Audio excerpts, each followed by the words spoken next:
folks. Welcome back to the iHealth channel, iHealth Radio, the nutritious channel. I mean, the fitness. I mean, we're going to talk about a lot of good stuff today with my guest because, the topic of today is kind of like a very interesting topic.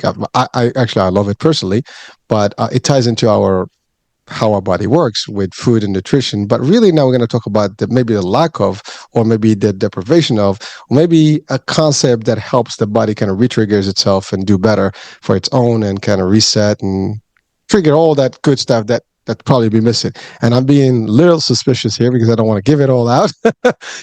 So with me I have Chris James. He is the founder of A Healthy Alternative. They're discussing fasting. And fasting is fascinating for anyone who has not experienced fasting. It's going to sound weird, like, fasting is a cool thing. Well, fasting is a very cool thing. I mean, I know a little bit about it, but today we're going to talk about an expert, from a health perspective, from a nutrition, and how the body works. Because we refer to this all the time, folks, but we don't really get a deep dive into, I mean, we hear intermittent fasting, all that. But so Chris is going to bring us closer to this topic because this is the work they do, him and his team. So, Chris, welcome to the show, dude. Thank you so much. I appreciate you having me, man. I'm looking forward to talking about fasting and anything else wherever we go. Well, fasting, I mean, health, right? I mean, that's why I talked about a health channel, the nutritious channel, the FitnessFab, these are all channels that are really about your health and wellness in general for us, right? And your work is the same. I mean, you have a great YouTube channel where you put a lot of resource, a lot of work out there for people. You go and doing this work, sharing it, with platforms or podcasts all over because you see a value in the work you do. And actually, there is value. As a matter of fact, I've done quite a few shows, a lot of talks, and I do my own research. And fasting has been an amazing tool for people enhancing their health and their wellness overall. But a lot of people are like, some people say, well, fasting is religious for those Muslims guys, because that's been the tradition. Or actually, it's funny because it's not even for Muslims. I mean, all cultures, from history have some sort of form of fasting. That's just the misconception, I would say. But the fact is, it's been a lot more now in the media, in the discussion, on the table as a healthy option, if you want to think about that. And someone's like, Hurricane, what's healthy but not eating? So we got to get all those myths out, right? So Chris, before we get into the deep dive and the nitty-gritty stuff, let's talk about just your journey that got you into this. I mean, I'm sure there's something. You didn't grow up, hey, let's just do fasting, right? There's something that got you into this work and not only just doing it, like really taking it on the road. Yeah, absolutely. But once again, I appreciate you for having me on the channel. And, the idea that religions and different cultures of people fast is 100% correct. So fasting is actually a tool that it's innate. Even when we look at nature and we look at animals, they don't have religion, but they fast, I remember in school hearing about bears and how bears would quote unquote hibernate for months on end. And I just thought that was the most curious thing. And then when I started learning about fasting from a health perspective, I realized, wait, they're fasting. That's what we're just calling it hibernation and all of that type of stuff. But for me personally, when I was probably about 9 years old is when I very first started fasting. And that was purely for religious purposes. I was raised in a traditional Baptist church and we would fast once or twice a year for spiritual enlightenment and just being closer to God and things of that nature. And so I didn't really understand the true benefit of fasting until I got sick. So this kind of brings us forward to kind of how I created the Healthy Alternative Wellness brand. But basically, I had just moved to Dallas, Texas, and I was working in an environment where we didn't have a lot of air circulation. It was hot. It was basically like an oven. I was working in a warehouse. It was like an oven, and I was doing heavy lifting, manual labor. And I thought I was drinking enough water. I thought I was eating well. I was working out. I thought I was taking good care of myself. I was probably like 28 at the time, still young. And one day I got really, really ill at work. I basically started to the room started spinning. So I'm like, what is going on here? And anybody who knew me knew that I never called off work. I didn't leave early, but I had to leave early to go home because I knew something was really, really wrong. So it just so happens I was working overtime. So it was like over the weekend, I was laid up in bed the rest of the weekend, just honestly thinking that it was my time, like I was gonna die. Like that's how bad I felt. And I called my mom. I'm telling her what's going on, and she's like, "Oh, Chris, try this. Maybe," because I told her I maybe it was like vertigo or something. She was like, "Maybe your equilibrium is off. Maybe you got wax in your ears. Clean your ears out." So I'm doing everything she's suggesting. Nothing's working. And finally, she was like, "Hey, maybe you're dehydrated." And I was just like, there's no way that what I'm experiencing is from dehydration. Like, there's no way. But I started drinking water because I was always raised to go the holistic route. My grandmother was a holistic practitioner, and so I really didn't want to go to the hospital, and I didn't. But I'm like, hey, I'll drink this water. Maybe I don't got to go to the hospital. So I started drinking, and within a couple of days, I was better and I was fine and I was back at work. So I ended up realizing, okay, I was dehydrated. But that taught me something unique because I literally thought I was going to die. And it was just as simple as I was dehydrated.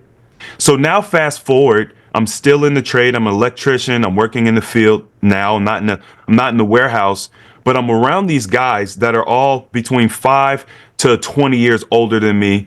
And all of them have chronic issues. And I'm like, man, why is everybody so sick? People, one guy, his prostate was messed up. Another guy, his back was like all curled up. And I started noticing my own problems, thinning hair, memory issues, fatigue. And I was just like, I'm not going to go out like them. So I ended up getting laid off from work. And at that time, I had the option to either go and find another job or take some time off. I decided to take about 8 months off, and I studied natural health and wellness for 8 months, like day and night. We're talking 10 to 16 hours. And on the other end of it, I had all of this knowledge. And then I started fasting. I changed my diet, and I just turned my whole life around. Well, there's a lot to unpack there. So let me just go there.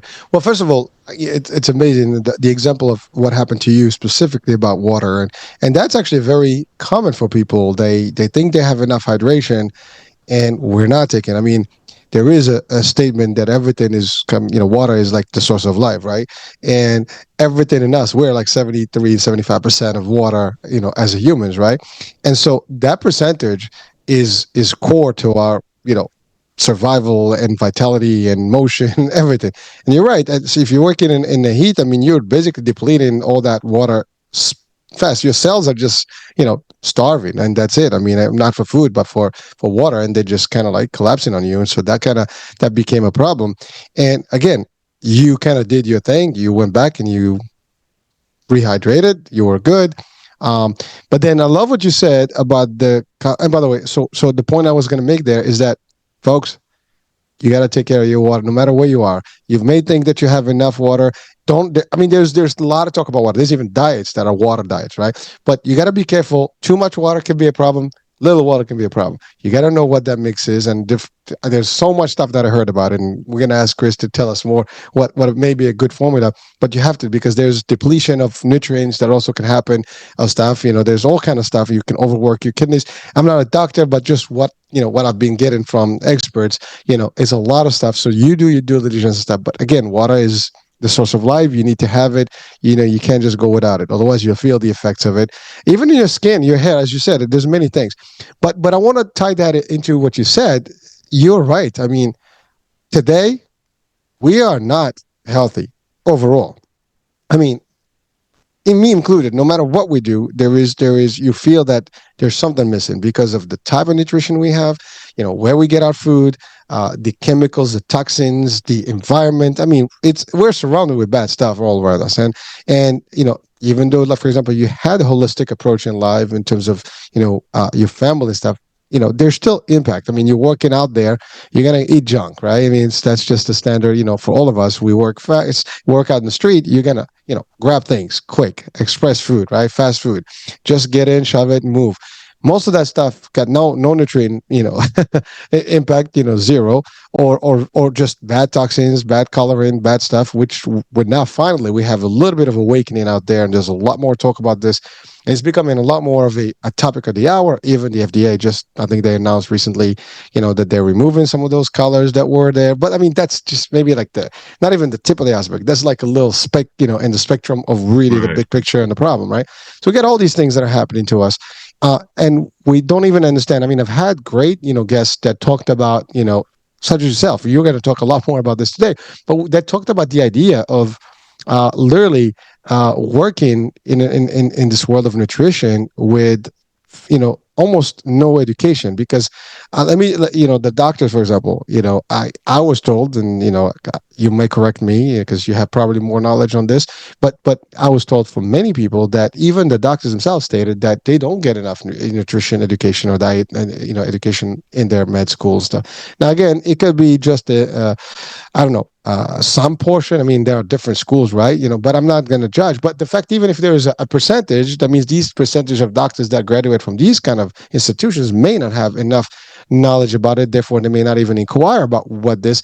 And what I found out from different discussions is that people don't ask about your diet. It could be just your diet that's causing all the problem. I mean, we have diabetes. It is related to nutrition. Blood pressure could be also, nutrition, magnesium, and all these deficiencies that we have. Do we get enough, minerals? I mean, I heard there's over 60 plus markers and between minerals and stuff that we need to have, and we probably not getting them, right? So I want to hold that thought there. But you're right about what you said. You've noticed people aging faster, having all these problems, pain, aches, the gut, the whole thing. They're not feeling well. They have no energy. All those are pretty much things that are experienced by many of us. And actually now it's even getting worse because even the younger folks now are getting that. I mean, it used to be like, these are like chronic diseases. You get them when you're in the 70s and 80s. Now, I mean, you got people in the 20s and 30s are suffering, right? Because of all the influx. I mean, our grandparents didn't have the same problems we have today. Let's be, clear about that. So now you discovered that. And I would just to touch on one more thing, and then it's all yours. The other part that you said is very important. Like, so you got laid off. It happens to a lot of us. And frankly, sometimes, there's good and the bad, as they say, right? It's a philosophy, right? There's bad things that happen. We don't know why, but they happen for a good reason. And sometimes you look at that, as you said, fast forward, like, wow, if this didn't happen, this wouldn't have happened. And what happened to you? You took the time, to kind of find yourself, reset yourself, do some learning, and that's the other thing. You improved your skills. So I just wanted to throw in, because I always try to get nuggets. That's the other thing. Opportunity, folks. You see an opportunity to improve your skill, whatever it is, or adjust your, I guess, range of knowledge and skills, and move to a different area. Maybe it's a dead end before.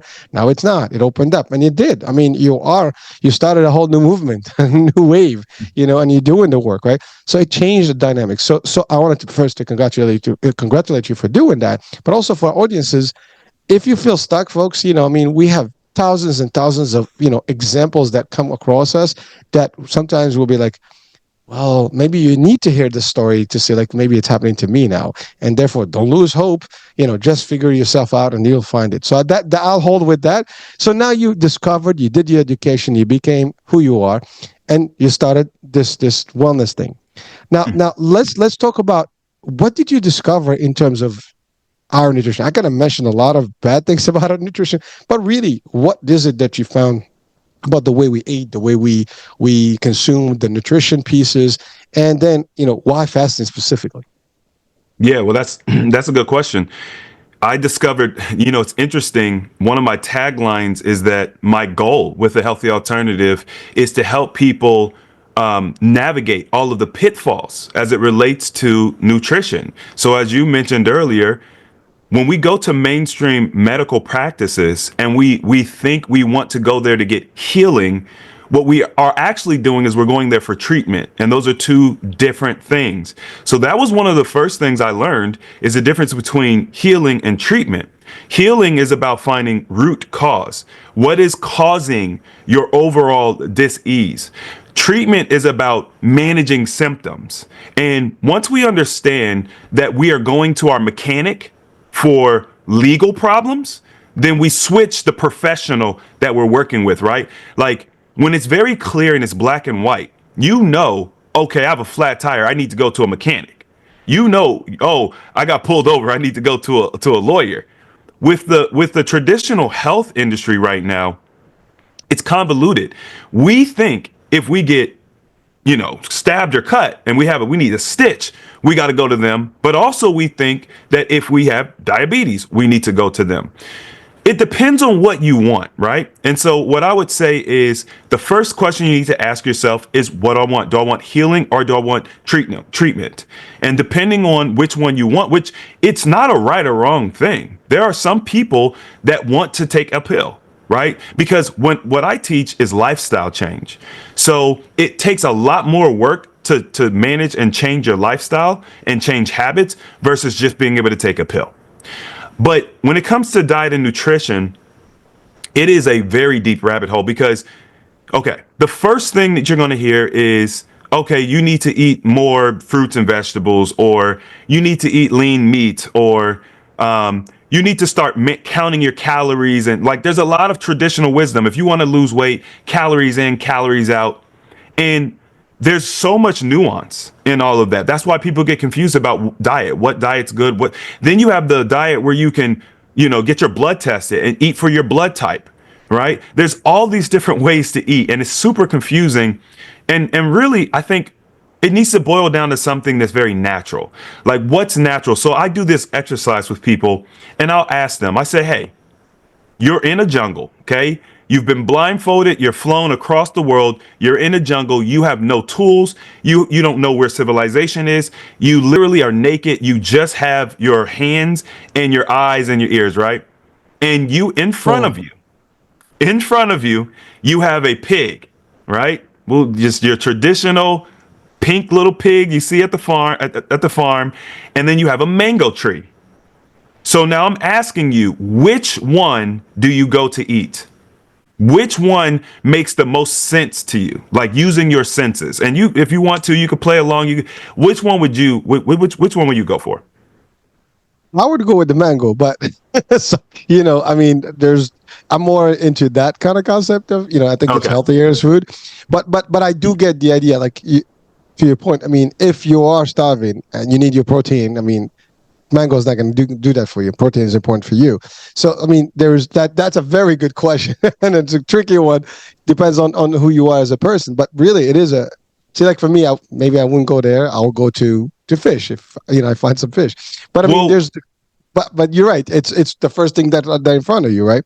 But so go ahead. Yeah. Well, see, so the point is, right, you said mango, and you probably have maybe some, you lean more that way. So you feel like, okay, maybe but everybody I've asked, they always say the mango. And I'm going to tell you why. You mentioned fishing. Okay, if you have a skill set where you can go and find the sticks, and you find a rock and you can sharpen it, and all of these things, and you can go and fish. But in order to eat that pig, you're going to have to create some tools. Right? You don't have the fangs. You don't have the jaw strength. You can't just bite into his flesh. You have to catch him first. So now you're expending energy to try to catch him.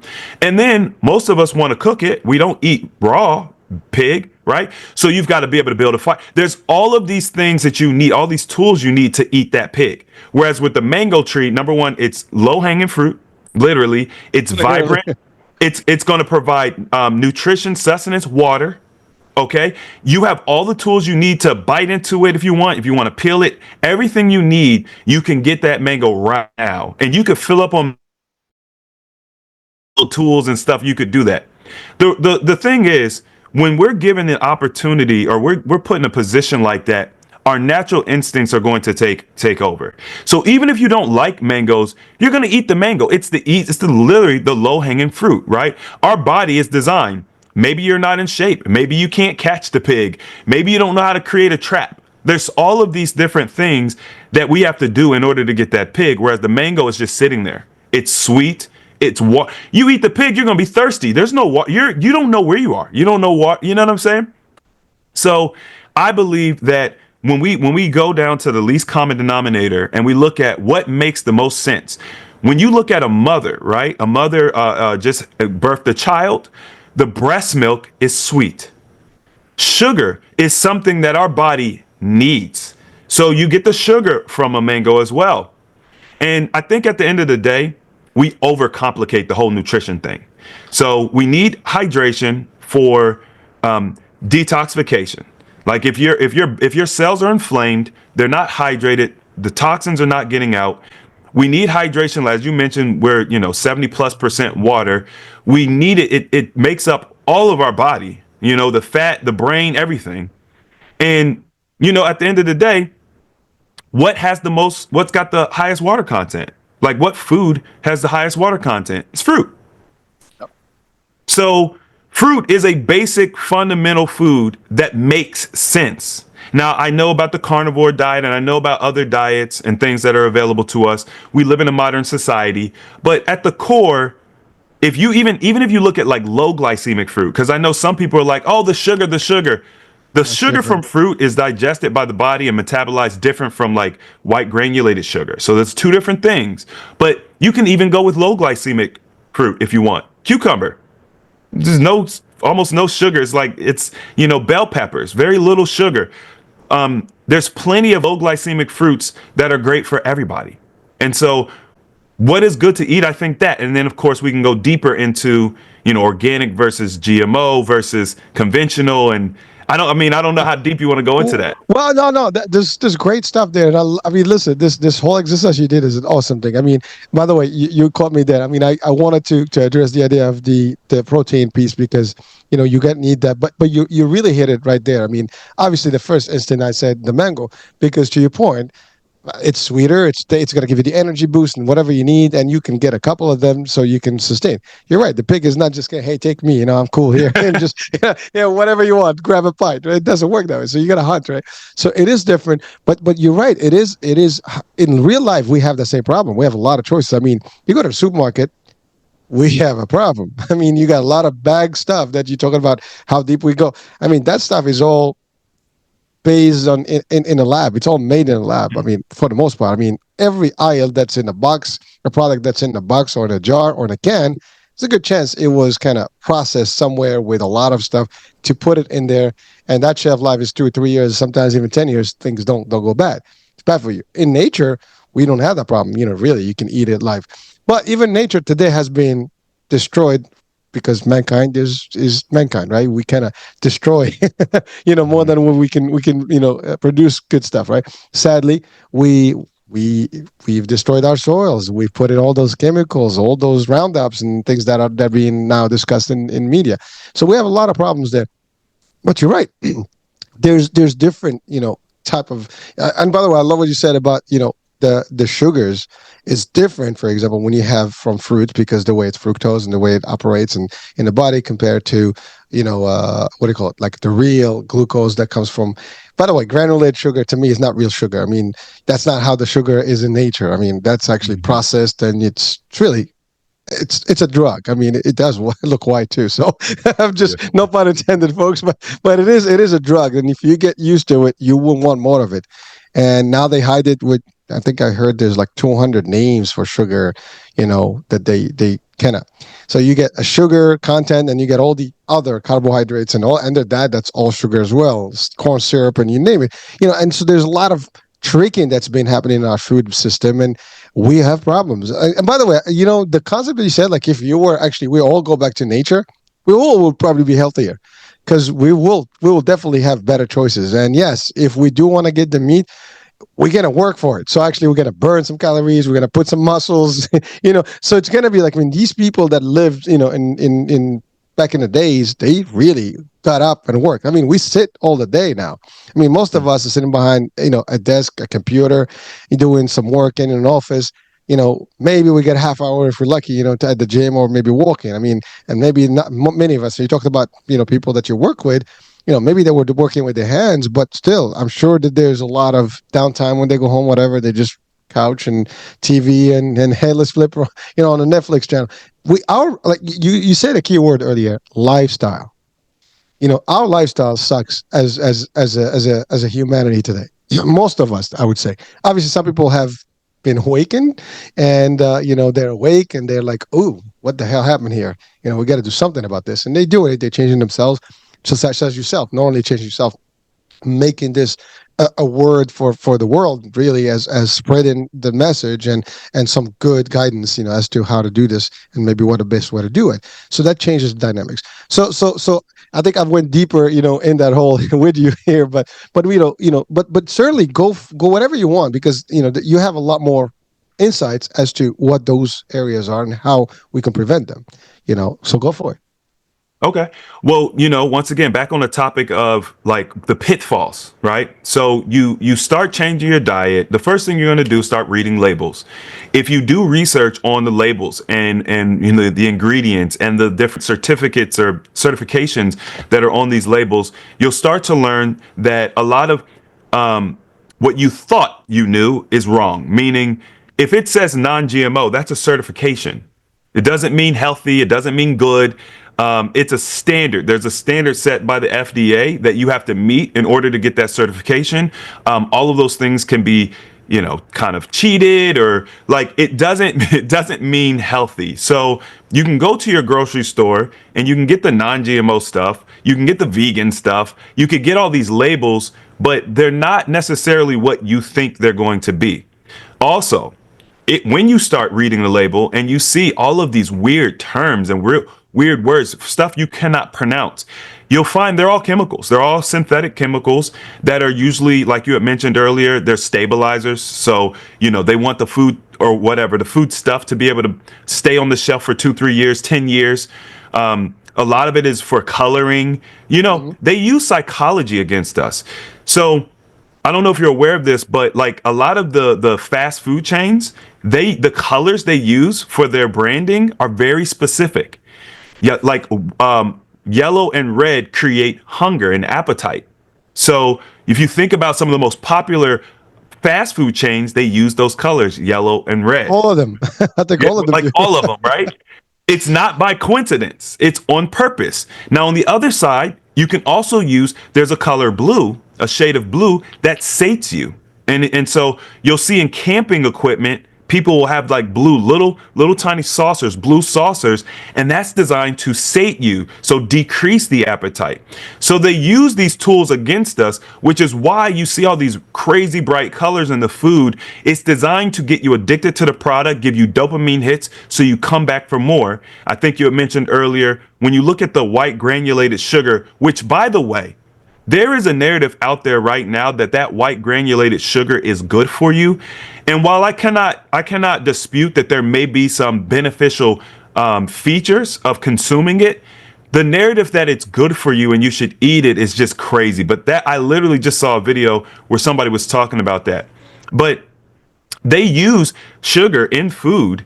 In foods you never even think, like, why is there all this sugar in the bread and the pasta and things it would traditionally not be in? It's because it's addictive, right? One of the things we learned very early on was that when they studied the brain, a brain that was on cocaine and a brain that was on sugar, it would light up the same areas of the brain in a similar way, showing that there was a congruency between taking this sugar, this food, and this hard drug, what we would consider a hard drug.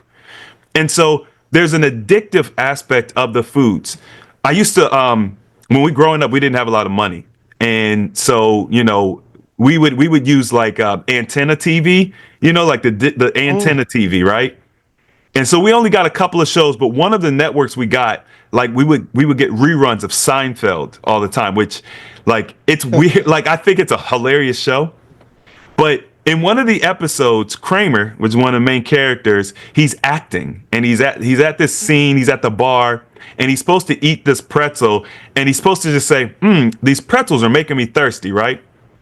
And anyway, it's a funny episode, but when I think about that episode, when I saw the episode, it reminded me that they will use different minerals, if you want to call it that, different synthetics in the food to make you consume more of the product. So, for example, there's a very popular water company that has been known to put salt in their water, not at a level where you can necessarily taste it and perceive it, but they'll put these minerals and these salts and stuff in the water so that it actually makes you more thirsty, so that you don't get the hydration you need from the water.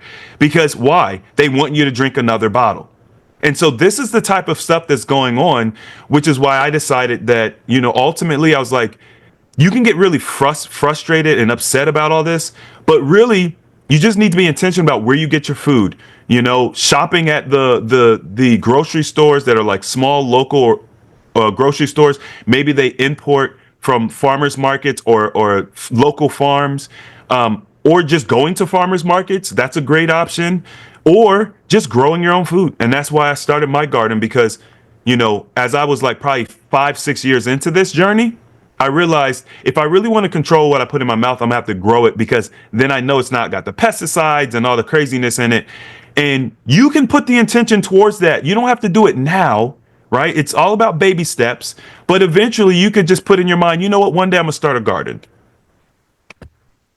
No, it's amazing. By the way, that is the right way to do it. And I mean, maybe the majority of us live in metropolitan areas, so it's a little harder. Although there is some vertical planting and indoors, stuff that you can do for some basic stuff. But really, it is the dream. I mean, if we can all have some sort of a little backyard, piece or some plants that can sustain us, that would be the ideal. So it's just, but the alternative is to go to your farms locally, especially in season. I mean, some states are different. I mean, obviously we're in the States, and this actually shows worldwide. So we varied, around the continents and where we live in this blue planet, right?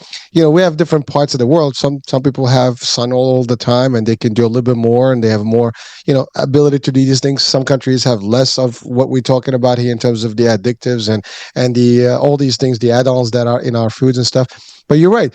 It's a new flavor that we need to learn as an idea, and I think we can do it. It's not difficult. I mean, even basic stuff. You can have your tomatoes, you can have your parsleys, you can have your cilantros, you can have your mints, and a couple more things in your home, literally in pots and stuff. I mean, people do those things, but ultimately, it maybe not sustainable. It's not a lot, of production. I mean, you can have your own eggs, couple, chickens that are like nice, nicely, browsing around and eating good food as opposed to, put it in a cage that they don't even see the air, like they don't even move, right? And so there's a lot of stuff. I mean, that's the other thing. I mean, we got hormonal issues in the food. We got all these things that are happening because industry is our industry. Is they got to produce for profits, and I understand the business side of this, but it cannot be on the depends of the health and stuff. But yet it is happening. It's been happening, and only after maybe 4 or 5 decades now we do. And by the way, you were very kind to not to mention the brand about the water, but I'm going to generalize it. I mean, one of the most common ones is soda.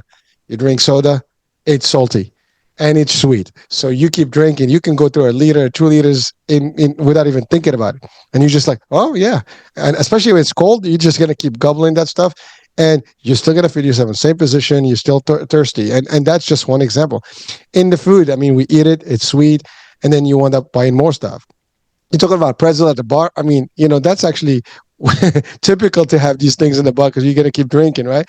So like you said, I mean, it is a fact, folks. Psychiatry and psychology is used day in, day out in marketing. And they use the best of the best of the best because they know how to work. And I love the analogy of cocaine. And by the way, when I was really pun intended, it is white. It is a drug. They're the same. They look the same, except one is regulated differently than the other, and one is permitted and the other is not.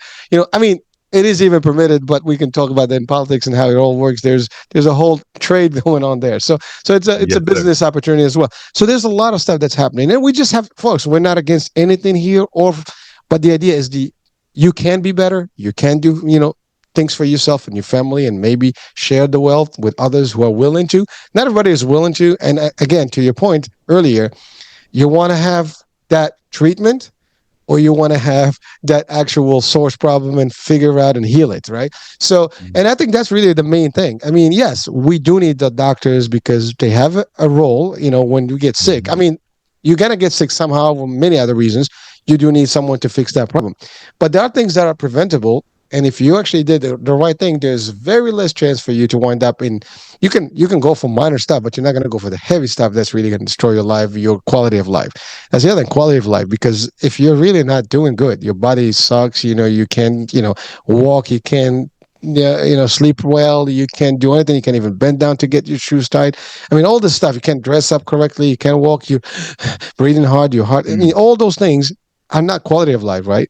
And by the way, someone can say, well, you guys are talking here like, the experts. We're not, folks. We are struggling as well. And we try to do our best, for our own selves, and hopefully share this with people who have, opened their mind to something better. But at the end of the day, it's a choice. And I always keep saying this, in the shows. You are watching or listening, whatever you do. I mean, we are not you. I mean, your body is yours. It's your temple. Do whatever you want with it. But understand that, we're only sharing the wealth of the idea, your choice. And so that's the important, differentiation that you did. You can go to the source and treat it and never go there. And by the way, that's the other. A lot of people that actually have healed, that's exactly what they did. They traced back what their behaviors were. They changed their lifestyles. And wow, they all of a sudden I see like a couple of months later, like, whoa, I got this energy, I'm not losing my hair. I could do things I couldn't do like months ago. And listen, I've experienced it personally. There was a period in my life, gained so much weight, I couldn't walk, I couldn't climb the stairs. It was heavy breathing. I was tired, I had no energy. Literally, I was just like sitting, on the couch and watching TV and just munching, right? Bad mojo, bad stuff for you. So I share that's true story for me. Now, I experience it and I know I don't want to go there. And now I'm more like literally like a Hulk, on it. Like, as soon as I start like slipping, no, you got to do exercise. No, you got to watch what you eat, and we all have a little taste buds here and there. We kind of want to cheat. But now let's do this. We talked a lot about the nutrition and the source and how we do stuff and maybe stuff, such as putting your own plants. And if you have the opportunity to do more of that. But now let's talk about your style, fasting. Why fasting? How does fasting work? Because someone says, well, we talked about all the nutrition, then we don't need to fast. We can just eat good and healthy, right? What's the fasting? What's the fuss about fasting, right? So let's deep dive, because there's a whole style about that. And, briefly we kind of touch on earlier, but let's go into the deep dive on the fasting format. Okay. So, a cool transition would be, you mentioned that people might say, well, if I'm eating good, why do I need to fast? What's the benefit? And it's a good question, because what happens oftentimes with people when they change their diet and they just say, okay, I've been eating the standard American diet or whatever standard diet you guys have in your area, and you want to transition to something healthier, you will see health benefits. That is going to help. Here's what people miss. Years later, after somebody has changed their diet, they went vegan, they went carnivore, they went whatever, they start having issues. They hit like this plateau or this roadblock. And the reason why is because you cannot. Okay, I want you to think about your temple, your body as a house or a temple, right?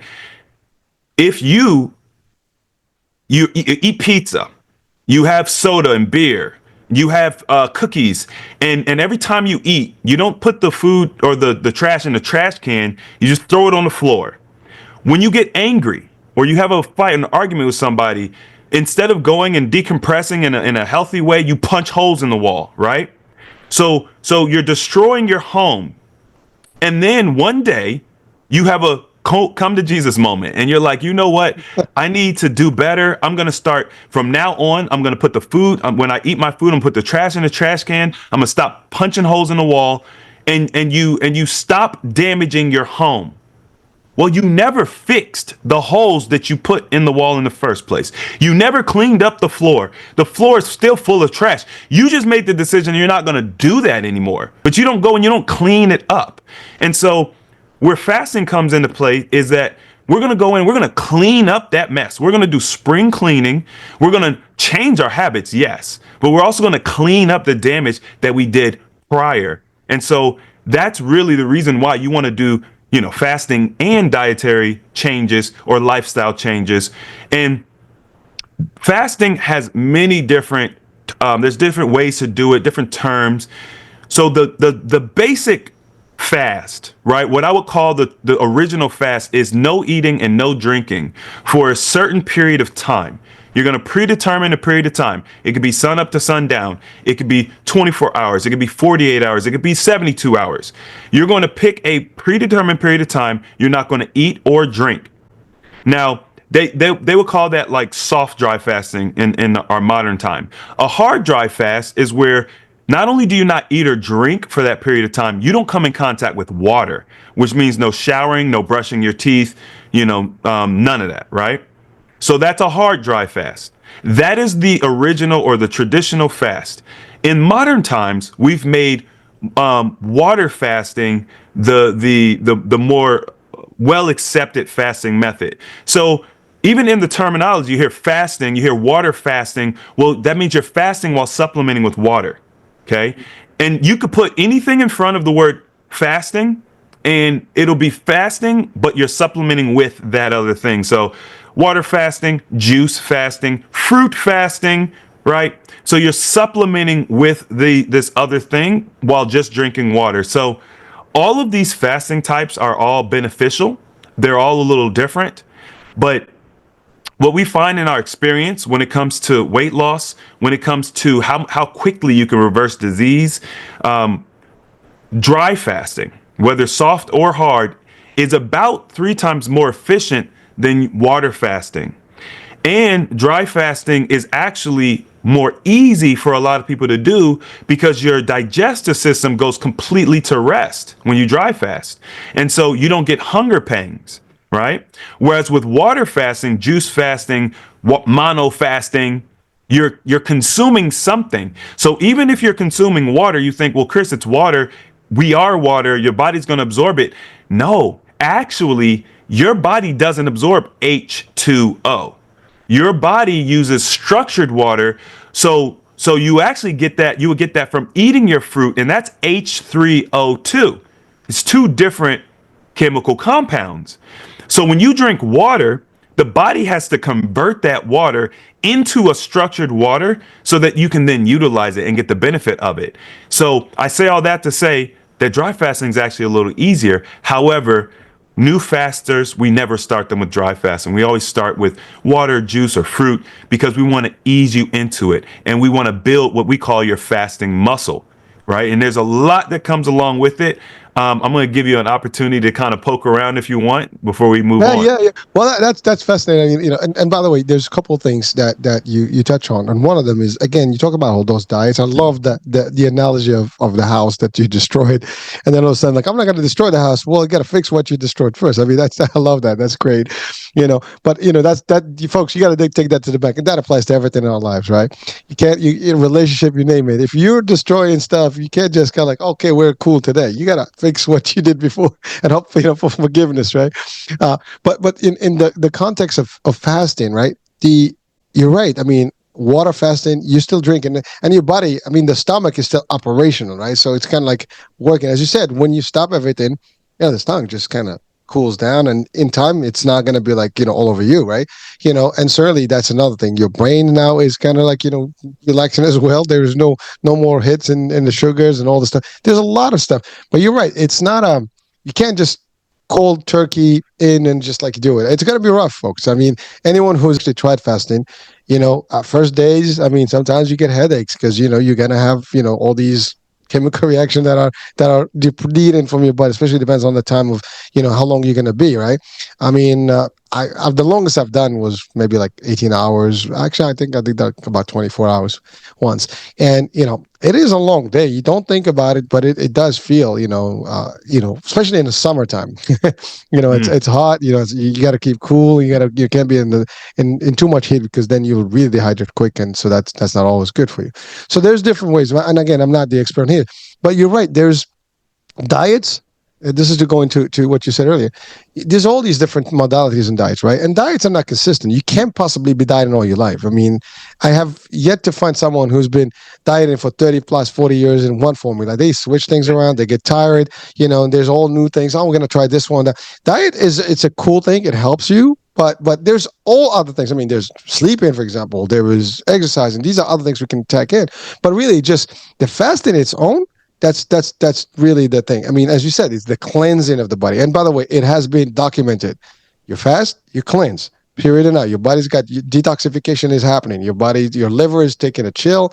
You know, it's processing all the stuff that is ugly, and it's getting its own little time break. And so it's not, you know, constantly bombarded, boom, boom, boom. And that's a fact. You know, whether it's religion or not religion in terms of fasting, this is a fact of science today, right? And so now we have that.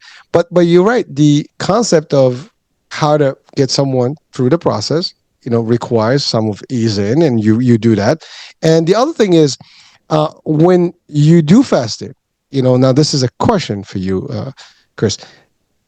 What I've studied, well, at least what I've learned about fasting, is that it does more than just the basic. It actually goes to the cell level. I mean, there's STEM research that is actually touching on this.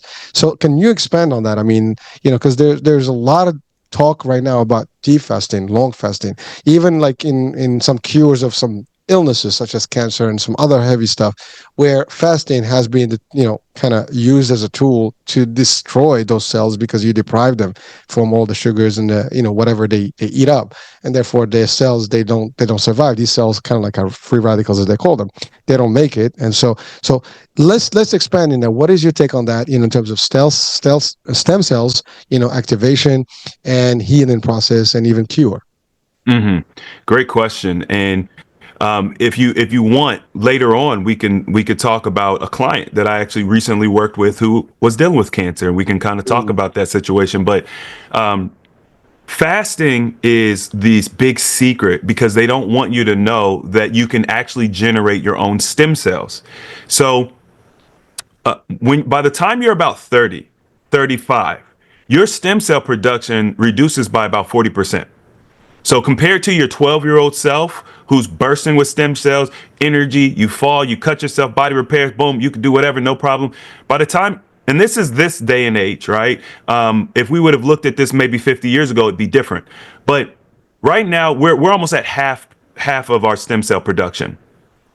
Then by the time you're about, late 50s, 60s, you're at like 10%. It's very bad. And that's why you see that steep decline in health and lifestyle as people get older.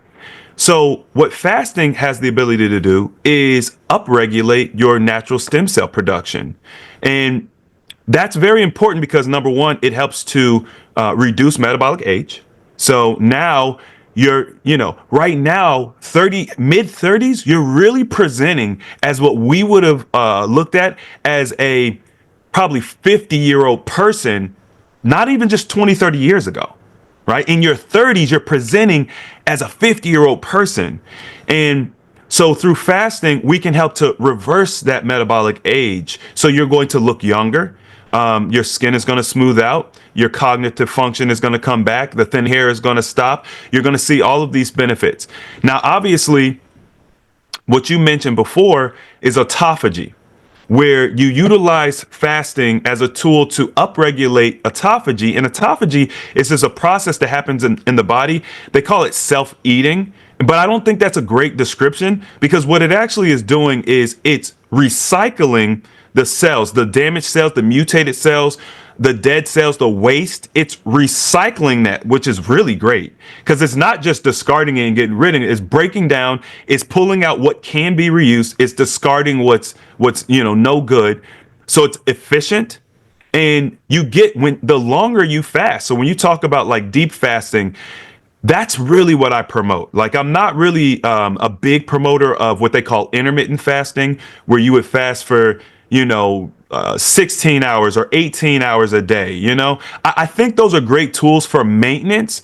They're great tools for religious practices. But if you're really sick, you want that deep healing. And what we find is that autophagy upregulates the longer you fast. Now, there is a time frame where you're going to get like the most benefit out of fasting for the least effort. And that is a 3-day fast. You do a 3-day water fast. It's kind of the sweet spot where you're going to get the most benefit for the least amount of input. But if you fast for, let's say, 2 weeks, let's say you do a 2-week water fast, which for some of you all, if you've never fasted, you never heard it, that sounds crazy, but people do it all the time. A process starts where I call it hyperautophagy. Now, here's the beautiful thing about my journey. I have learned so much from practicing fasting, studying literally thousands of people from my community, working with hundreds of people personally. I've learned I'm a scientist. And what I've seen is that from day 14 to day 21, hyperautophagy kicks in, which means you get this amazing shrinking and tightening of the skin. So like, one of the problems people have is they've got 100 pounds to lose. They use traditional methods. Now they've got 20 to 40 pounds of loose skin. which is unsightly. It's very, people are self-conscious about it. It's a big problem. And when I tell you there's virtually no one out there talking about how to lose 100 pounds in less than 6 months with no loose skin, that's not a thing.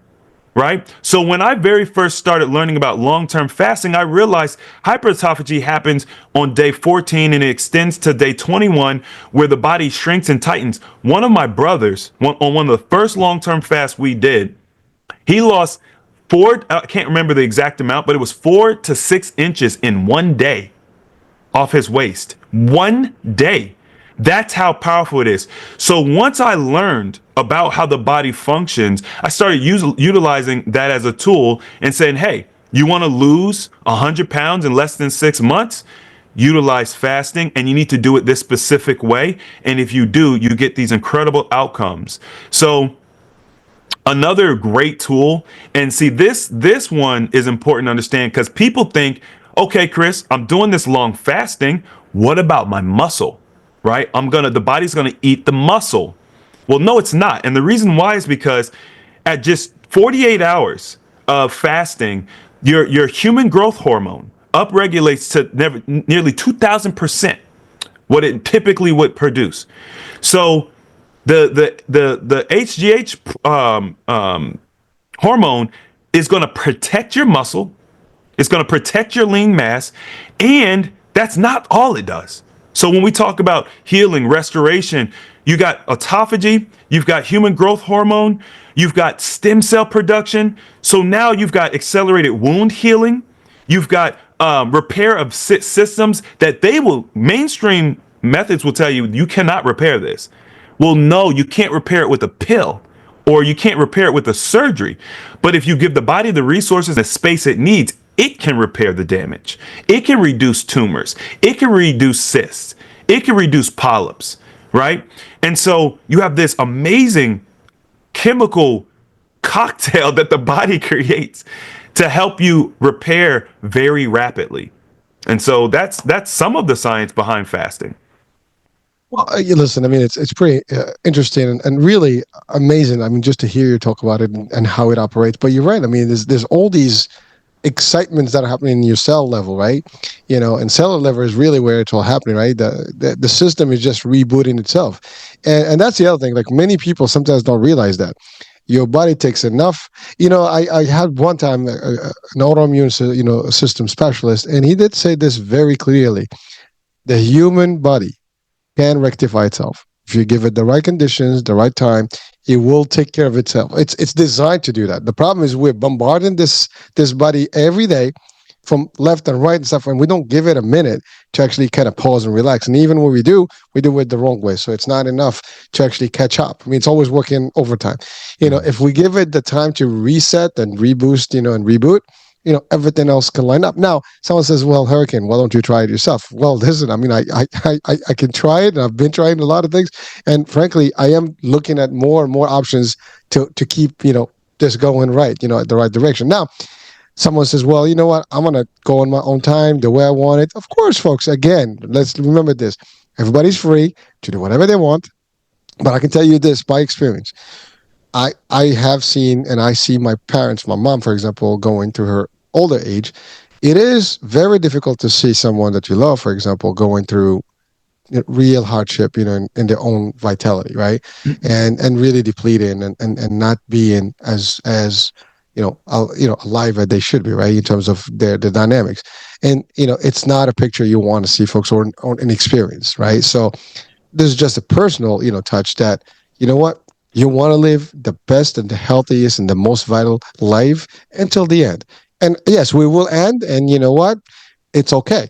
But you do not want to be in pain and suffering for the 20 or 30 years that you have left in this world. I mean, if you're aging, right? Or even 50. I mean, you get started early with diabetes, it's gonna destroy your body. And even those things can be. Some people say you can't reverse diabetes. I've heard and I've learned that there are cases where people have been able to reverse all that, to almost nothing.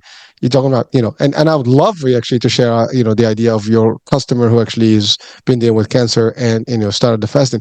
And as a matter of fact, I will quote Dr. Berg. I mean, if anybody is out there on social media, you probably know Dr. Berg. He's big with nutrition. One time he did say that I think he claimed that if he ever, had cancer, he will keep fasting long and long and long, and then, cut and then fast again, just to really deprive any of the cells from whatever nutrients, and the body will just destroy, as you said. We'll take everything that is not necessary in that body and dump it. And yes, we will develop these cells, and we give the body the right, momentum. They'll take care of them and they'll destroy them. But if not, we'll just give them the environment to thrive. We give them the sugars, we give them all the bad habits. They'll just be like, "Hey, we're in heaven. We're in the party time here. So let's do some stuff, some damage, right?" We don't want that, folks. So yeah, please, Chris, let's share your story, the story of your customer or client who actually has been dealing with this, and where that is taken, or has it taken. Mm-hmm. So maybe about 2 months ago, I think it was like the end of January, I had a call. Well, yeah, I had a call from a guy who had been following my channel for years. Actually, he found me back in 2021 or 2020 and had started doing some intermittent fasting, but he did what we refer to as abuse fasting. So one of the things people start to do naturally when they find out about how powerful fasting is, they're like, all right, forget what you're talking about as it relates to health and nutrition, like nutrition and lifestyle change. I don't need to do that. I could just fast, and it's kind of the reverse of what we were talking about before, with the body being your home and trashing the house and cleaning. It's the reverse. So instead of you trashing the house and not cleaning it up, all you do is just constantly clean. You trash and you clean. And so you might eat fast food, but then you fast, and that's like gonna balance it out. But what happens is we always tend to do more bad than good when we take that approach. So it will catch up to you, and that's exactly what happened here. So he had just got a diagnosis, a cancer diagnosis, and I'm gonna say this too, because I have a lot of people that come to me dealing with cancer. Everybody who I've talked to who's dealing with cancer, they always have a rare cancer. It's always very aggressive. We're talking stage 4, or something like that. There's always this rush that they got to do something. They only have, a few months to live, that type of energy. And I need you guys to understand that what I'm about to say, it applies to all cancer, not because it's a cure-all. I don't believe in that. It's because we're giving the body resources for the body to deal with the cancer, to deal with the disease. Your body is self-regulating. And so we started him on, the first thing we did was, he was already fasting when he called me, right? And so I was like, okay, I gave him a couple of tools to help him, because whenever you start fasting, I always recommend doing a preparation first. But he was very motivated. He was like, I'm starting today, and he had started before he called me. So I gave him some tools to help him. One of the tools was a castor pack. If you guys aren't familiar with castor packs, it's a super simple tool. It's just a cloth that you put over your liver. You get hexane-free castor oil. You're going to find it in a glass jar. If it's in plastic, do not use it. You put it on the pad, the cloth, you sleep with the cloth over your liver. That's going to help to clean the liver out. That's going to make sure that you have a better fasting experience, because when you fast, you detox heavy, especially if you have cancer or something like that. There's a lot of toxins in your system that the body's going to try to push out very quickly. You really want to create a gradient, okay? So I don't recommend just jumping out and doing it. I understand why he did it. All right, so then he actually ended up fasting for, I think, 46 days the first time. And he was doing water. He was doing pure water. He was doing about a gallon of water a day. I'll also mention that this guy was in his upper 390s. Like he was a heavy guy. And towards the end of the fast, as we started getting like after day 30, we started doing some other things, a little infused water where you would take like some fruits, cucumbers, mint leaves, whatever, cold steep it in your water for about 4 hours, drink that. He did. We have a method we teach where you take a grain of Celtic sea salt or some high quality complete mineral salt. It needs to have magnesium in it. You take that under the tongue, you let it dissolve, you drink your water. That will pull the water into your cells. So we did some little techniques to help keep him going, keep his energy levels high. But he ended up losing, I think he lost 75 pounds in that first fast, 46 days. And then when he started eating, we do a very mindful refeed. Okay. You cannot fast for that period of time without preparation and then eat whatever you want. You will hurt yourself. So we start him off on high water content fruits and vegetables. This is what I told you earlier. That's the natural food. We didn't worry about sugar content. We didn't worry about, all the carbs and all. High water content fruits and vegetables. That was the key. Now, if you want to push it to another level and say, well, I'm not going to eat the high sugar fruit, that's fine. You could do low glycemic fruit, but the high water content is the key. That's going to hydrate you. It's going to allow the body to continue to move those chemicals and contaminants out of your system gracefully. And then we also eliminated, as we took him off of the first fast and that refeed, we eliminated processed foods. You cannot have cancer and eat processed foods. It's interesting because when you go to the hospital, they'll tell you can eat whatever you want. It doesn't matter. That is not true. You can eat whatever you want.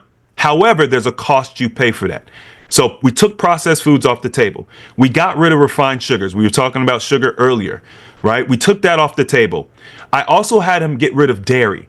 Dairy was absolutely out the door. It's very mucus forming. And the dairy we consume in modern times is not what our grandfathers and our grandmothers ate. It's not even what they have in different countries, because the processing that happens to our dairy products here is insane. Okay. It is a highly processed food. And then I told him, I said, look, meat is your choice, whether you want to do meat or not. If you're going to eat meat, you need to make sure it's high quality, local sourced, and then keep your portion size low.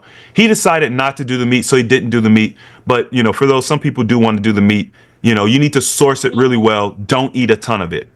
We did that. Now, the next thing, he was like, Chris, I'm ready to do another fast. Because from that first fast, he saw incredible results. Weight loss, the tumor. So he's got cancer. He's got a tumor that shows outwardly. It's on his body. It's outwardly showing, and it has stopped growing. So he was excited because he was like, it's been rapidly growing. It stopped growing. And I will say this to y'all. One of the things I told him was, hey, through this process, things will likely seem to get worse before they get better. Right. And we talked regularly, and he had plenty of scares where he thought things were getting worse. So I do want to put that out there. It's important to understand the body may present as if it's getting worse because you're pushing the toxins out. OK, with that being said, he went back into another fast. And this time I think he ended up doing 18 days. All right. He ended up losing a total of 100 pounds in 75 days. The cancer tumor started to shrink up and shrivel up and break off. We actually got his blood tested maybe about 4 weeks ago. We talked about it. No, there's no cancer markers in his blood. The last nail in the coffin for him is really getting a scan, a CT scan, or some deeper scan to verify like what the cancer is actually doing. But his primary care physician loves it. He's like, I don't know what you're doing. Keep doing it. You've lost 100 pounds in 75 days. Everything looks to be progressing in the right direction, but they're very cautious about saying anything like you've reversed. They're not going to say that. So right now he's actually getting a CT scan on Thursday. And we'll kind of have the final result, but his energy levels are high. His skin looks amazing. But the biggest thing is his level of hope and his outlook on life. But when he came to me, he was a shell of himself. He was very nervous about what the quality of life would look like. They wanted to do a very, very invasive surgery that would to completely change his life. I'm not going to tell the details, but all I can say is it was going to completely change his life forever. And maybe it wouldn't for him. He says, Chris, I don't know if I would want to live after having this surgery done. And so his outlook on life has completely changed. He sees future. He has a wife. He wants to have a family. There's all these things now that are back on the table for him. And I think that's the most amazing thing. It's hope. Well, I mean, hope is a big thing, right? But certainly, it's very dangerous and great at the same time, right? When depends on the angle you look at it. But hope is something we want to have, and certainly we're trying to give the message of hope to people that there is a way to reset your body, there is a way to get you to the next level, to re-energize, to reboost yourself. Great example. And by the way, I've heard many stories about this. And by the way, anyone watching or listening, you don't have to take it from us. You can really do your own research, and the cases are plenty out there to present the same, outcomes that you're talking about. Now, I know, and there are people that are, critics out there, like, oh, Chris, you're saying all this stuff, but there's side effects to this stuff, or if people don't eat or they don't drink, they're going to have depletion of minerals and things in their body, so can you just address those folks, just because I know you do have the response for that, but certainly, there's always someone that's going to be skeptical and say, like, what, why, how do you treat this and deal with this and the other? And by the way, when you said it could go down before it gets better, well, here's the thing. If you go to a course of chemo or any of the radiation therapy, it's just going to be worse, right? I mean, it's going to be bad anyways. So one is at least not doing, damage to your regular cells. It's actually reboosting every cell in your body. One is doing, maybe curing some and destroying the rest. So it's you got to pick your poison, as they say, right? One is better than the other. So you got to choose, right? Again, by the way, this is all about making an informed decision based on knowledge and, skills and facts and really that data, right? Science.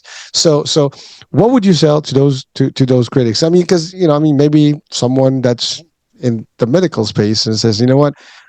Because we have experts in oncology, right? And they have their own way. And by the way, there are treatments for cancer, but it depends on the type. There's a price to pay. Obviously, there's a cost. Can you afford it? Can you not afford it? Many people can't afford the treatment, right? This is probably the easiest way to afford the treatment because you stop eating, you're eating less, so you're not even costing you much. It's just your health. So there's ways to look at this, and God forbid, listen, we don't wish that on anyone, but at the same time, it can happen. It is happening. We have an incidence of cancer that is skyrocketing, in today's, mix. I mean, as you said, 50 years ago to now, it's just crazy how the numbers are in younger ages. Even without cancer, fatty liver, we're seeing that in kids now. That was only for alcoholic, liver, right? We change, the dynamics on how things are happening in this particular, time space that we live in right now. So we've done a lot of damage to ourselves. So, Chris, what do you say to those folks that may be critical to what you just stated? Well, I think number one, good. Be critical, right? Here's the thing. Don't be critical and then just assume you know better. If you're going to be critical, whether you're a medical professional or you're just a layman, if you're going to be critical, be a scientist, do research, and here's the thing. A lot of people, when they do research, it's like, oh, I'm just going to go on Google and I'll just type in, does fasting work, right, to reverse cancer, or whatever you might search. That's not research, y'all. Google is not it's not a source that you can utilize for. It's kind of like it's more of like entertainment. It's more of like educational entertainment purposes, but it's not a valid source. Okay, so you have to talk to people who have done it. You have to interact with people. There's so many books where people have just written about their experience. And then also look at the opposing views, look at the opposing viewpoints, look at the opposing science. Science, there's no consensus in true science. There's always going to be a debate. As a matter of fact, true scientists have an idea, they have a theory, and then their goal is actually to disprove their own theory through the scientific method. We don't do science like that right now. The way we do science is I have a theory and I'm going to use all my methods and all my knowledge to try to prove my theory. That is not what science is. So you have to be critical. You have to have a critical mind on both sides. Not just because I'm saying something that you think is wrong or non-traditional. You have to criticize both sides. And if you do that with an open mind, you will find things you cannot rectify. So, for example, you mentioned chemo, right? When we think about traditional chemo, this is a 65, 70-year-old practice that has virtually been unchanged. We are radiating the body or an area of the body with the hopes that we're going to kill the bad stuff before we kill the good stuff. There's no different from, imagine you're in a forest, right? And the forest is on fire. Okay. But around you is a circle of wolves. And your theory is that I hope that the fire kills the wolves before the wolves kill me. That's a terrible game plan. Okay. But that's what we do. What industry do you know right now where for 60 years there's no real innovation? We're still using the same methods. It doesn't exist anywhere except in our mainstream medical practices. So we have an outdated method that we use. And I know medical professionals will argue, no, there's been plenty of innovation. I'm not saying that it's been completely unchanged, but I'm saying the fundamental of it is really the same, right? And so you mentioned the side effects. Everyone that I've spoken to that has gone on traditional chemotherapy, they say I really don't feel good. I was feeling better before I went on it, and they don't get better. Well, what are the side effects of utilizing something like fasting or dietary strategy? Well, it's inconvenient because you have to get out of your comfort zone. You're used to eating pizza on Friday. You're used to getting a half gallon of ice cream every week when you go grocery shopping. You're used to being able to stop at McDonald's or wherever to grab a quick bite to eat. So it's very inconvenient to now say, well, I can only eat at home. I have to eat fresh vegetables. I have to cook everything from scratch. That's all very inconvenient. It's also very inconvenient to the body has to adjust to, digesting high water content foods. There's going to be a period of time where you don't feel sated, right? There's a social inconvenience because now when you go out with your friends and family, maybe you can't drink tonight, or maybe you can't eat the birthday cake and they're like, hey man, celebrate with us. So there's a social inconvenience. But you know what? When I think about the side effects of doing it this way, like those side effects are minuscule compared to the side effects you'll experience going the traditional route. And then, of course, there's and I know numbers get manipulated a lot. They say men lie, women lie, numbers don't lie. But the reality is, if you study statistics, you understand that numbers are very easily manipulated. I mean, big tobacco. Remember back in the 90s when big tobacco had all of this science showing you that smoking was not only not bad for you, but it was actually good. They were presenting science to say smoking was good. They were presenting science in the 70s saying that it was okay for pregnant women to smoke.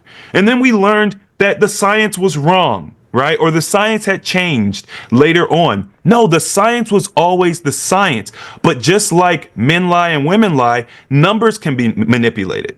So you have to dig into the science. Who's funding the science, right? Like who verified this science? You can't take all science as equal. It's not all created equal. So when we weigh the pros and cons of both methods, we have one method that will often change your life forever and probably never give you true healing because that's not what they're designed to do. Remember, we're just about treating symptoms.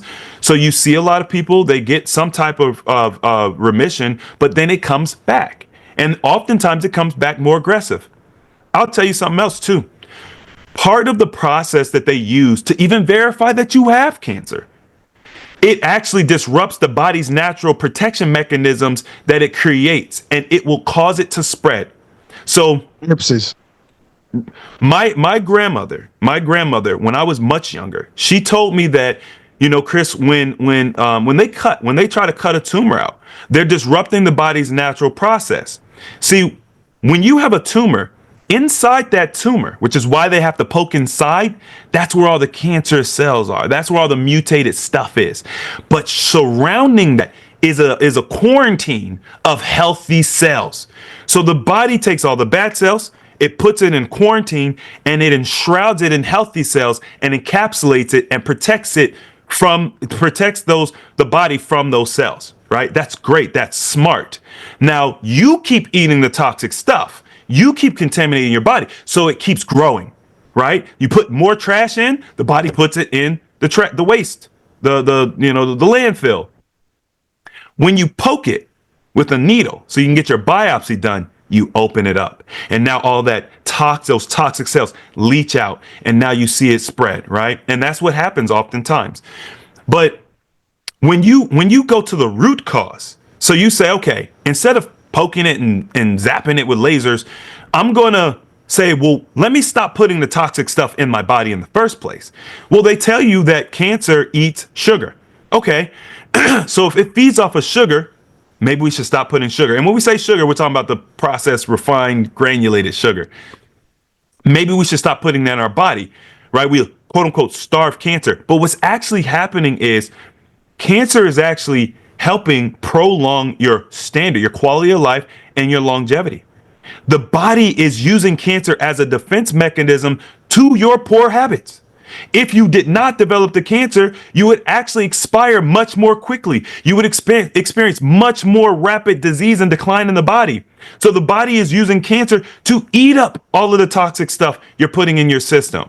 And then when you stop feeding it, it naturally dies. It naturally goes away.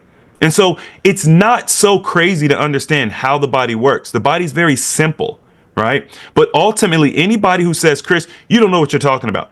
This, that, and the other. Yes, because you've only studied one side of you've never looked at truly holistic approaches. Okay. And if we did, we would see there's a whole world out there that is undiscovered. There's people, I would say, more hidden than anything else. Well, luckily, more now than ever, we have people such as yourself and networks, and in the social media, we see a lot more presence of holistic, traditional medicine, a hybrid, approach to everything, nutrition, facts, and things like that we did not have before. And because for a long time, the media was what we know as media, and information was limited to what you can get, and how you can get it and from who you can get it. Now we have a lot more.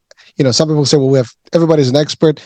Well, not really. I mean, you are an expert in what you do because you've done the work and you're doing it, and you have, you can back it with your own data and stuff like that. And as you said, people, do your own due diligence. Nobody is forcing you on any information. Get all the information that you need and figure out for yourself what works. And you said, like, I love what you said.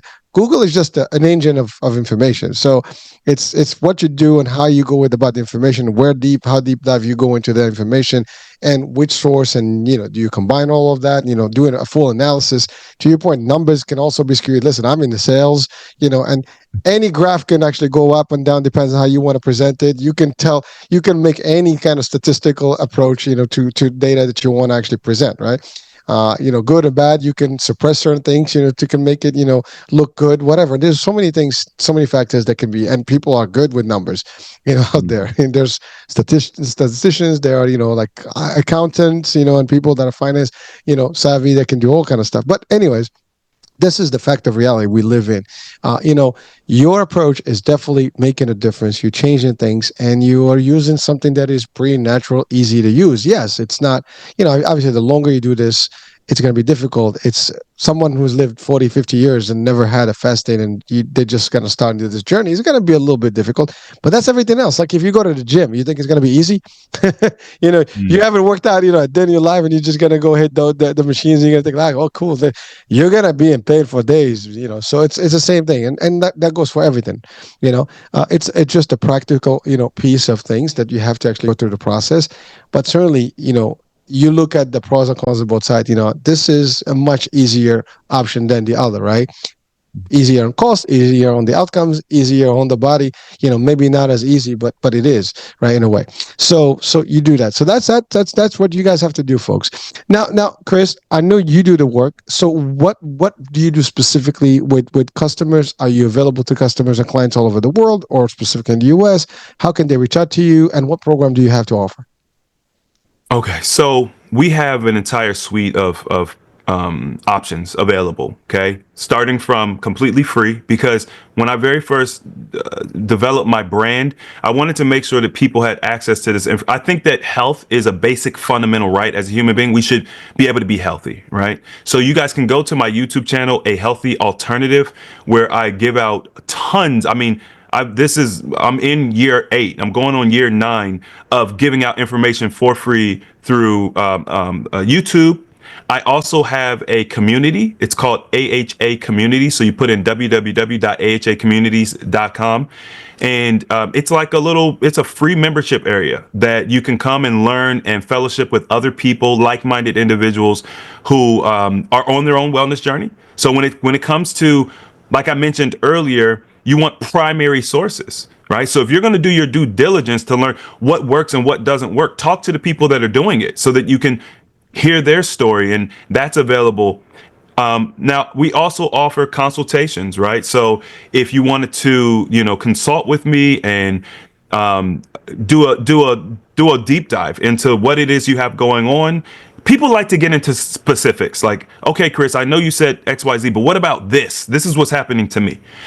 So if you want a plan or a strategy, I have that available on my website. You just go to healthyalternative.org, and then you just go to the Work With Us section. I've got a couple of other coaches there available with different packages available. If you guys want to do maybe over the course of 30 days or a couple of months, you want to work with somebody, that's available.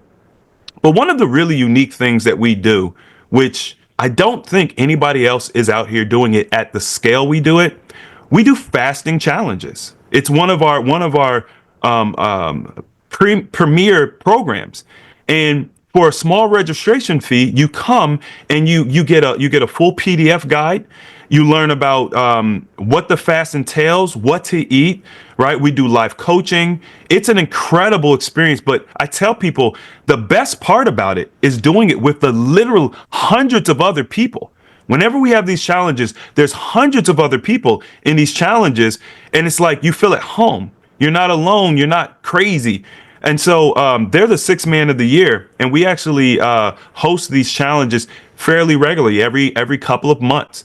So if you guys get into our ecosystem, you'll see. We'll post about it. We'll have the next challenge coming up, and I change and I alter the challenges as I learn more. So the challenges actually get better with time. Now, if you guys want to tap in with us, you can actually find me on Instagram. You just go to A Healthy Alternative. It's a.healthy.alternative on Instagram, and send me a DM. And you know what? I'll say this. I've been inspired by this conversation. Hurricane, you're an incredible guy. I really appreciate what you're doing and how you share knowledge and wisdom with your audience. And I want to make sure that people have access to a tool that they could use if they want to explore fasting. So if you guys come to my Instagram and you just send me a DM and put Hurricane. Just send me a DM that says Hurricane, and I'll know that you're from this call. And what I'll do is I will send you my 7-day prep guide. And then that way, if you want to start it on your own, you could do it in the best way possible, because most people do not prep when they start fasting.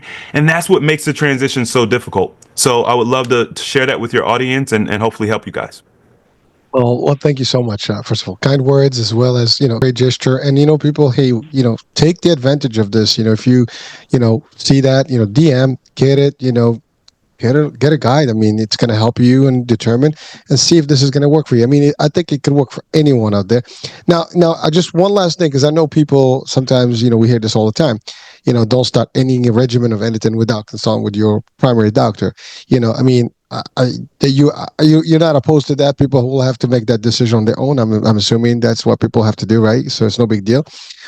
People decide on their own, right? Yeah, absolutely. I mean, look, let me make something very clear. I'm not a doctor, right? So I'm a wellness practitioner. They're not the same thing. It's very important that people understand that. Doctors go to school for 7 years, 8 years, whatever the case may be, and they look at the body differently. So if you have an issue with your brain, you're going to go to a doctor that deals with the brain. If you have an issue with your lungs, your feet, your butt, you know what I mean? Every doctor has their different field, and I think earlier we talked about the nutritional aspect of things. You would need to go to a nutritionist to get that type of information. I approach things holistically. I believe that the body is a organism that works synergistically. If you have a problem with your brain, it could be easily connected to an issue in your gut or in your bowels, right? And so we approach wellness completely different. But obviously, we do not prescribe, okay?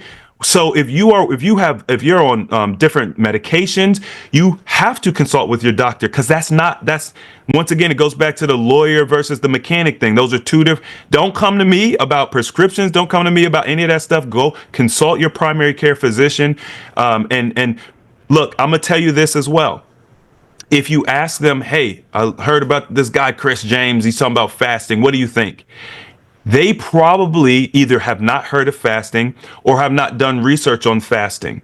So it's important to understand that you can talk to them about your medical, the drugs and everything that you're taking, those therapies over there. But you also have to consult wellness practitioners about wellness, therapies. So you just need to understand who to talk to about what. Consult your doctor before doing anything. And I think that anybody who's looking to pursue health and wellness, you will see truth through your pursuit of knowledge. You will see truth, you will feel truth, and you just go whichever way truth draws you. Well, I really thank you. I appreciate your response there. I mean, the fact that folks is very simple, right? You can go to the doctor and, they might not know more about the fasting concept because they haven't really been involved into it. It's not a practice that they've used. So they may not give you, I mean, they might give you something about like, well, if you deplete this, you need some minerals, whatever. They might give you some guidance that way. But again, none of us are experts on the medical side here. We're more on just bringing information and resource. So you do your due diligence, folks. But if you think that there is a benefit to you, and that this is going to work for you because it can, you should give it the full potential of it. And I think that's really it. We all owe it to ourselves to take whatever is necessary steps to get better. And then I love what you said. The mind is connected with the gut. As a matter of fact, the more we study today, the gut is where it's happening. That's where the action is. Your microbiome, your cell level is where everything is happening. So your engines are there. And so if the gut is healthy, the rest might be just doing well. So keep that, take it to the bank. And again, do your own thing, folks. But again, information is available. And if you're not sure, ask. Do please check out the website. Go check out the YouTube channel. Get on the Instagram with Chris. Find out. That's one thing, folks, that is amazing. It is not expensive to actually find information and get the resources. Then you decide you want to pursue a service or whatever, go for it. I mean, I love what you said. The challenges are available. It's a community. Everybody loves a good challenge. Hit the challenge. If you think you need it, go for it. I mean, I think we all can use, a little challenge in our lives. Especially if one that's going to turn us to healthier, better, and reset ourselves to better life and lifestyle and energy. Why not? All right. Well, listen, I know we've exceeded our hour, Chris. It's been real. It's a great conversation. Just few words that, of wisdom that I always ask at the end of the show to leave our audiences with. What would those be? I am a true believer in health is wealth. We will spend money, we will spend time and resources on things that aren't really benefiting us. They might be momentary. It might feel good. It might be a Band-Aid. Might be the easy way out. We'll spend lots of money and time and resources and tension on that. And I think that it's a question of what is it that you want? You have to ask yourself that question. Do you want a long-lasting health full of vigor and longevity? Do you want to be able to play with your grandchildren? Or do you want to, kind of lean on traditional knowledge, which might be a pill? It might make your life a little bit easier for a while. But then you have to always worry about what could potentially be around the corner. It's two different directions. And I'm going to tell you guys, you cannot serve two masters. You want to choose one, you're going to go to the left or you're going to go to the right.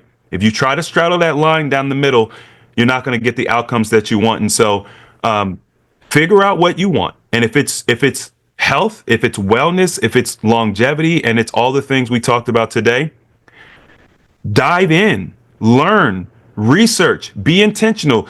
People say keep that same energy. The same energy that you will put into what you think is the traditional method that works, or whatever the case may be, put that into the holistic approach. And I think that you'll find that the outcomes are far, far superior. That is just my opinion. But I appreciate you for having me on. And I definitely hope that the conversation was a blessing to those listening. Oh, it definitely is. I can even vouch for that. I mean, you can't go wrong with what we've covered today. You've given all good, positive stuff. And really, I mean, you've facts is facts, right? I mean, you give the facts, and there's you are as a resource that is available to people, you and team, and people have to do their due diligence. So that's it, folks. I think we've covered quite a bit of ground here. Fasting is the real thing. It's been around for centuries. This is a different level of it. Deep dive with science attached to it. It is available to anyone. Why not try? And see for yourself. By the way, I can say this: you try one day, not even. Just do the small minimum one, and you're going to see a difference right there. And then you'll be like, God damn, that's a real drug. I mean, really, that's a joke, but really a real thing. I mean, if you try one day, it's going to go by fast, and you're going to feel some level like, where I get all this energy from. And you'll be like, this is the real thing, and you know what to do from there. So again, but I think you have those capabilities as a service, where you can help people just lean into it, ease into it, slowly, and get a sweet taste. It's like an appetizer of what it really tastes. And we like something good. I mean, by the way, drugs start like that with one taste. Oh, it tastes good, and then the rest is history. You get this, and maybe you get a sweet tooth here, and then forget about it. Chris, thank you so much for being with us, man. It's been a pleasure, dude. My pleasure. Thank you. All right, folks, that's a wrap for today. I'm Hurricane H. Hope you enjoyed our show. We'll be talking soon. New day, new strong topic. Bye for now.